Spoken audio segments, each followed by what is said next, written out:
For someone without insurance, do you know the out-of-pocket cost of a complete blood count test? No, ma'am, not immediately. Do you have a ballpark? With a copay, ma'am? No, the out-of-pocket, just the typical cost. I do not, ma'am.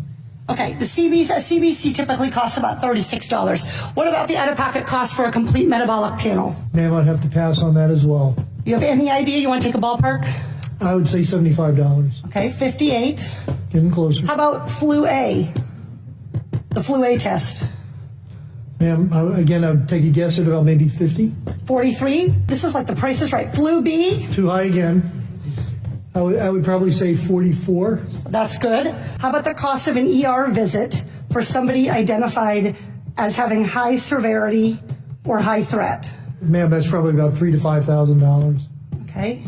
That is $1,151. This all totals up to $1,331. That's assuming they aren't kept in isolation.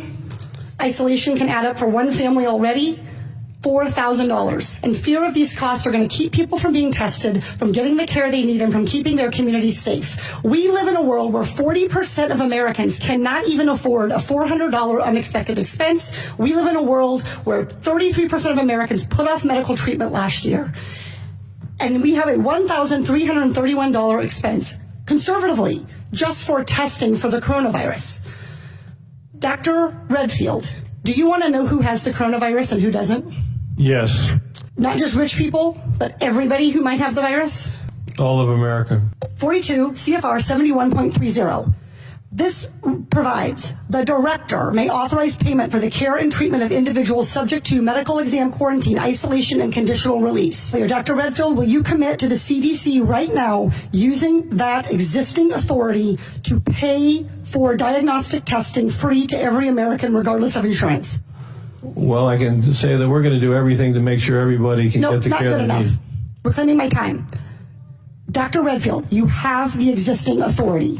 Will you commit right now to using the authority that you have vested in you under law that provides in a public health emergency for testing, treatment, exam, isolation without cost, yes or no? What I'm going to say is I'm going to review it in detail with CDC and the department. Reclaiming my time. Dr. Redfield, respectfully, I wrote you this letter along with my colleagues, Rosa DeLaura and Lauren Underwood, Congressman Underwood and Congressman DeLaura. We wrote you this letter 1 week ago. We quoted that existing authority to you, and we laid out this problem. We asked for a response yesterday. The deadline and the time for delay has passed. Will you commit to invoking your existing authority under 42 CFR 71.30 to provide for coronavirus testing for every American regardless of insurance coverage? What I was trying to say is that CDC is working with HHS now to see how we operationalize that. Dr. Redfield, I hope that answer weighs heavily on you, because it is going to weigh very heavily on me and on every American family. Our intent is to make sure every American gets the care and treatment they need at this time of this major epidemic, and I'm currently working with HHS to see how to best operationalize it. Dr. Redfield, you don't need to do any work to operationalize. You need to make a commitment to the American people so they come in to get tested. You can operationalize the payment structure tomorrow. I think you're an excellent questioner, so my answer is yes. Excellent. Everybody in America hear that. You are eligible to go get tested for coronavirus and have that covered regardless of insurance. Please, if you believe you have the illness, follow precautions. Call first. Do everything the CDC and Dr. Fauci, God bless you, for guiding Americans in this time.